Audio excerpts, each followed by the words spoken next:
अस्सलाम वालेकुम, मेरा नाम हबीबुर रहमान बेग है। लाइम एफ विंड टरबाइन, अगर आप सस्ते में विंड टरबाइन अपने घर की छत के ऊपर या अपने बालकोनी के अंदर लगाना चाहते हैं तो ये वीडियो आपके लिए बहुत सस्ती सी छोटे साइज की विंड टरबाइन है, जिससे एक छोटा घर जो होता है ना, उसकी जो बिजली की रिक्वायरमेंट्स है वो पूरा साल 24 घंटे पूरी हो सकती हैं। इस विंड टरबाइन, ये वाली जो विंड टरबाइन है, इसका नाम है लाइम एफ विंड टरबाइन। ये डच कंपनी है, डच यानी कि नीदरलैंड्स एक कंट्री है यूरोप का, जो कि एक साइड से अगर आप देखें तो जर्मनी लगता है, दूसरी साइड पे बेल्जियम लगता है, और समुद्र के किनारे ये इनके शहर है, जैसे एम्स्टरडैम है, रोटरडैम है। एम्स्टरडैम के अंदर 1700 के अंदर ऐसी विंड टरबाइंस, मतलब सबसे पहली जो पायनियर है ना विंड टरबाइंस की, वो कंट्री का नाम है नीदरलैंड्स, जिसे आप हॉलैंड भी बोलते हैं, और उनका जो सबसे बड़ा शहर है उसका नाम है एम्स्टरडैम। एम्स्टरडैम एक ऐसा शहर है जिसमें 146 केनाल्स हैं। लाहौर के अंदर आप आए ना तो लाहौर के अंदर एक बड़ी केनाल है, यानी जिसे केनाल रोड, जिसके ऊपर पंजाब यूनिवर्सिटी का न्यू कैंपस है, एक वो केनाल है, दूसरी बीआरबी केनाल है। बीआरबी केनाल भी एक केनाल है जो कि डीएचए वाली साइड पे या बॉर्डर वाली साइड पे, बाघा बॉर्डर वाली साइड पे एक केनाल है जिसे कहते हैं बीआरबी केनाल। दो केनाल्स हो गई। ये लाहौर में तकरीबन 2 केनाल्स हैं, लेकिन एम्स्टरडैम जो सिटी है उसके अंदर 146 केनाल्स हैं। और उस शहर की जो खूबी है वो ये है कि हर घर तकरीबन केनाल के ऊपर है। तकरीबन हर जो अच्छा घर है या अच्छा होटल है, अच्छा रेस्टोरेंट है, वो केनाल साइड पे होगा, यानी केनाल की या इस साइड भी होगा या केनाल की इस साइड भी होगा। वहां पे वाटर टैक्सीज भी आपको मिलेंगी। हॉलैंड अगर आप जाते हैं, एम्स्टरडैम में जाते हैं, जैसे मैं 2007 में गया था, तो वहां पे वाटर टैक्सीज भी होती हैं, वाटर शिप्स भी होते हैं। छोटे छोटे लोगों ने घर, शिप्स के अंदर घर बनाए थे। छोटा शिप ले लेते हैं या छोटा क्या कहते हैं बोट ले लेते हैं, उसके अंदर हाउस बना लेते हैं और बिजली वही पैदा कर रहे हैं और सारा कुछ कर रहे हैं। ये जो लाइम एफ विंड टरबाइन है, ये हॉलैंड बेस्ड यानी डच कंपनी है जो इसको बनाती है। अब इसके फीचर्स क्या है, ये आपको नजर आ रहे हैं, इधर भी नजर आ रहे हैं, इधर भी नजर आ रहे हैं। डिफरेंट किस्म के ये विंड टरबाइंस हैं। ये स्क्रू शेप के होते हैं, जैसे पेज होता है ना, पेज ऐसे ऐसे घूमता है, स्क्रू होता है, तो ये स्क्रू बेस्ड, स्क्रूज की तरह का ये होता है, और ये 24 घंटे चलता रहता है। और इवन स्पीड हवा की स्लो भी हो तो उसके ऊपर भी ये चल पड़ता है। लेकिन सिर्फ शर्त ये होती है कि जिस बिल्डिंग के ऊपर आपने लगाना है वो बिल्डिंग कम से कम 10 मंजिला बिल्डिंग हो। या लाहौर में अगर आपने लगाना है तो अगेन 100 फुट ऊंचा पाइप लगा के फिर ऐसी विंड टरबाइन लगेगी। हवा का प्रेशर होना चाहिए। कराची में, हैदराबाद में, फिर आप देख लें ये हब डैम के पास आप चले जाते हैं, ग्वादर में चले जाते हैं, पसरी में चले जाते हैं, ठट्ठा में चले जाते हैं, झिंपर में चले जाते हैं। ये जो एरियाज हैं इनमें हवा का प्रेशर बहुत तेज होता है, बहुत तेजी से हवा चलती है।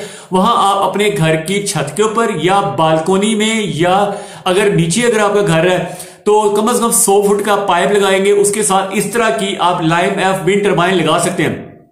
इसकी लंबाई और चौड़ाई कितनी होती है, इसका जो डायमीटर है वो है 1.5 मीटर। 1.5 मीटर का मतलब है तकरीबन 4.5 फुट, इतना सा तकरीबन इसका डायमीटर है, मतलब छोटे साइज की है।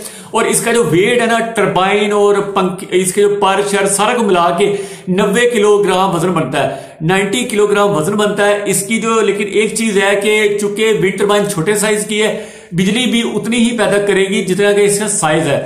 तो ये बिजली पैदा करते हैं जी 1500 यूनिट्स। ये 1500 यूनिट जो होते हैं ना, ये पैदा होते हैं साल में, और महीने की अगर आप लगा लें तो 125 यूनिट है। अगर आप ऐसे फैंस लेते हैं जो आजकल के जमाने में जो पंखे आ रहे हैं, जो 25 वाट 30 वाट के ऊपर चलते हैं, तो उस तरह के समझे 5 पंखे चल सकते हैं इस छोटी सी विंड टरबाइन के ऊपर, जो कि आप अपने फ्लैट की बालकोनी में लगा सकते हैं। कराची में आपको पता ही है, साउथ वाली साइड के ऊपर साउथ फेसिंग आपको फ्लैट्स मिल जाते हैं जो समुद्र की तरफ है। मतलब साउथ फेसिंग का मतलब है समुद्र की साइड पे जो फ्लैट्स की बालकोनीज हैं, उनकी बालकोनी पे आप इस तरह की लाइम एफ विंड टरबाइन लगाएं और सुखी हो जाए। मतलब आपके 5 पंखे चल जाएंगे, कुछ लाइटें चल जाएंगी, आराम से आपकी जिंदगी अच्छी गुजरेगी। और अगर आपने एसी चलाना है तो एक टरबाइन की बजाय भी 4-5 टरबाइन आपको लगानी पड़ेगी। इसकी प्राइसेस क्या वो भी इसमें बताया जाएगा। एक चीज मैं आपको पहले बता दूं, नीचे डिस्क्रिप्शन में मैंने विंड टरबाइंस के ऊपर कुछ 5 के करीब वीडियोस बना दी हैं, जो आपको लिंक्स नीचे मिल जाएंगे। इसके अलावा सोलर के जितने भी सिस्टम है, 5 किलोवाट का, 6 किलोवाट का, 10 किलोवाट का, 1 एसी वाला सोलर सिस्टम, 2 एसी वाला सोलर सिस्टम, 3 एसी वाला सोलर सिस्टम, उनके जो वीडियोस हैं वो भी नीचे आपको मिल जाएंगे। फिर ये भी मैंने वीडियो बनाया था कि 5 आईपीपीज जो है गवर्नमेंट ने बंद कर दिए, और मजीद 17 आईपीपीज बंद हो रहे हैं, जिसकी वजह से बिजली की जो कीमत है वो कम होती जा रही है। और आप देखेंगे अगले 3-4 महीनों में बिजली की कीमत 10 से 15 रुपए नीचे आने वाली है। उसकी रीजन ये थी कि हमारा कंट्री जो है उसमें बिजली बहुत ज्यादा महंगी हो गई थी और हमारे जो नेबरिंग कंट्रीज हैं, अफगानिस्तान हो गया, इंडिया हो गया, ये बांग्लादेश हो गया और चाइना हो गया, वहां तमाम कंट्रीज में बिजली सस्ती है। इवन ईरान में बिजली बहुत सस्ती है, अफगानिस्तान में बिजली सस्ती है, चाइना में बहुत सस्ती है। तो चाइना के अंदर तो कई इंडस्ट्रीज को बिजली फ्री है, तो इस वजह से हम उनके कंपेटिटिव नहीं हो रहे थे।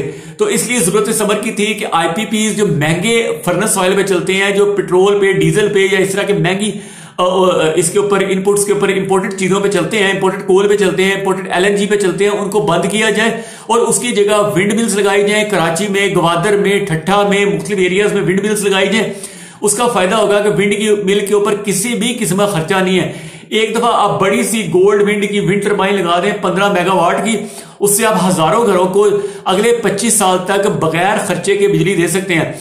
एक दफा बस विंड टर्बाइन लग गई, वो जितने की भी विंड टर्बाइन लगती है ना, एक दफा का खर्चा है। अगले 25 साल तक आपको कोई टेंशन नहीं, ना कोई इन्वर्टर लगाने की जरूरत है, ना कोई बैटरी लगाने की जरूरत है। 24 घंटे हवा चलती रहती है कराची, ग्वादर, ठट्ठा वाले एरिया में, हब वाले एरिया में, और ये विंड टर्बाइन चलती रहती है और बिजली पैदा होती रहती है। उसके भी वीडियोस आपको नीचे डिस्क्रिप्शन में मिलेंगे, ऊपर आई बटन में मिल जाएंगे, वो आप देखें, आपको काफी इंफॉर्मेशन मिलेगी विंड टर्बाइंस के ऊपर। इसलिए मैं वीडियोस बना रहा हूं कि इंशाल्लाह अल्लाह ने चाहा तो हम भी, हमारा कंट्री भी तरक्की करेगा अगर हम विंड टर्बाइंस को अपनी एनर्जी सोर्स के तौर पे इस्तेमाल करें और महंगे जो फ्यूल्स हैं, फर्नेस ऑयल है, पेट्रोल है, डीजल है, या इस तरह के कोयला है, या एलपीजी है, एलएनजी है, इनके जरिए से बिजली ना पैदा करें। ये महंगे जराए हैं और बिजली आप हवा से पैदा करें या पानी से पैदा करें। वैसे हमारे कंट्री में डैम्स ही बन रहे हैं, आपको पता होगा दयामी भाषा डैम जो है वो कंप्लीशन के करीब है। 2028 में भाषा डैम भी बन जाएगा, 2026 तक दासू डैम भी बन जाएगा, फिर महमद डैम है और मुख्तलिफ किस्म के और भी डैम है जो बनते जा रहे हैं। और तरबेला डैम जो है उसकी एक्सटेंशन हो रही है, 5th एक्सटेंशन, 5वीं एक्सटेंशन हो रही है। तो मतलब फ्यूचर में आप देखेंगे पाकिस्तान के अंदर ज्यादा बिजली या हवा से पैदा होगी या पानी से पैदा होगी, जैसा कि नॉर्वे में, स्वीडन में, डेनमार्क में, हॉलैंड में, इवन कनाडा के अंदर आपको अगर जाने का इत्तेफाक हो तो आपको पता चलेगा वहां भी ज्यादा बिजली या विंड से पैदा हो रही है या डैम से यानी पानी से पैदा हो रही है। तो पाकिस्तान में भी इंशाल्लाह जब पानी या हवा से बिजली पैदा होगी तो सस्ती होगी और हर किसी की एक्सेसिबल होगी। अब आप आ जाए इनकी प्राइसेस की तरफ। प्राइसेस से पहले मैं आपको बता दूं कि 1500 यूनिट ये साल के बनाते हैं, इसके कोई मेंटेनेंस के चार्जेस नहीं है। 24 घंटे दिन रात, चाहे रात के 3 बजे हो, 4 बजे हो, आपको बिजली की प्रोडक्शन होगी और आपको बिजली मिलेगी और मेंटेन करने का कोई खर्चा नहीं है। सोलर की तरह आपको साफ नहीं करना पड़ता, धोना नहीं पड़ता। सोलर का तो ये भी मसला है ना कि अगर आप दिन के टाइम सोलर पैनल्स को धो रहे होते हैं अपनी एफिशिएंसी को बढ़ाने के लिए तो उसका करंट लग जाता है, और इस साल 2024 में कई लोगों की डेथ हुई है सोलर पैनल्स को धोते धोते। दूसरा नुकसान यह है कि सोलर के जो इन्वर्टर है 3-4 साल बाद वो खराब हो जाते हैं। इसी तरह बैटरी भी 2-2.5 साल बाद खराब हो जाती है। बैटरी भी 2 साल बाद चेंज करनी पड़ती है, इन्वर्टर भी 3 साल बाद चेंज करना पड़ता है। और जो इन्वर्टर आपने 5 लाख रुपए का हाइब्रिड इन्वर्टर लिया होता है वो आपका 500 रुपए में बिकता है। क्योंकि जो कबाड़ी है वो कहता है यार ये तो मैं 100 रुपए किलो के हिसाब से खरीदूंगा, अगर 5 किलो का इन्वर्टर है तो 500 देगा, अगर 10 किलो का इन्वर्टर है तो 1000 रुपया दे देगा मैक्सिमम। जिस तरह पुराने कंप्यूटर आपने लिए तो लाख रुपए के थे, जब बेचे तो वो 1000 रुपए के बिके। यानी 100 गुना या 1000 गुना सस्ती रेट के ऊपर आपको पुराने कंप्यूटर, पुराने लैपटॉप, पुराने इन्वर्टर, पुरानी वॉशिंग मशीन, पुराने स्पिनर ये बेचने पड़ते हैं। पुराने वीसीआर, पुराने टीवी, इस तरह पुराने इन्वर्टर, पुराना यानी कि सोलर पैनल पे सिर्फ एक ही चीज है जो बिक सकती है, वो है उसका फ्रेम, जो कि एल्यूमिनियम का फ्रेम होता है। वो एक पैनल के ऊपर 2 से 3 किलो का फ्रेम होता है। अगर 1 किलो 400 रुपए का हो तो 3 किलो 1200 का होगा। सोलर पैनल अगर आपने आज के दिन में लेना है तो वो आपको मिलेगा 15,000 रुपए में, लेकिन बेचने जाएंगे तो आपका 1000-1200 का बिकेगा। अब आ जाएंगे इसकी तरफ। इसकी जो प्राइस है ये मुख्तलिफ कंट्रीज में डिफरेंट है। तो इसकी प्राइस 3000 से लेके $4000 है, 3000 से $4000 है। लेकिन अब चाइना भी इसको मैन्युफैक्चर करने जा रहा है। चाइना के अंदर जब मैन्युफैक्चर होगा तो अली एक्सप्रेस पे या alibaba.com पे, madeinchina.com पे आपको मुख्तलिफ किस्म की विंड मिल्स, विंड टर्बाइन आपको मिल जाएंगी। उसमें लाइम एफ विंड टर्बाइन भी होगी। लाइम एफ विंड टर्बाइन और चाइना की वेबसाइटों से यानी कि madeinchina.com से, अली एक्सप्रेस से, alibaba.com से, और पाकिस्तान में भी कई वेबसाइट्स हैं जहां से आप इजीली बाय कर सकते हैं। और फिर भी अगर आपको नहीं मिलती तो नीचे डिस्क्रिप्शन में आपको लिंक्स मिल जाएंगे और कमेंट सेक्शन में आप इससे पूछ सकते हैं कि आपके शहर में कौन सा डिस्ट्रीब्यूटर है। तो जो भी डिस्ट्रीब्यूटर उस वक्त अवेलेबल होगा मैं कमेंट्स में आपको उसका आंसर दे सकूंगा। ठीक है, thank you for watching this video. Allah Hafiz.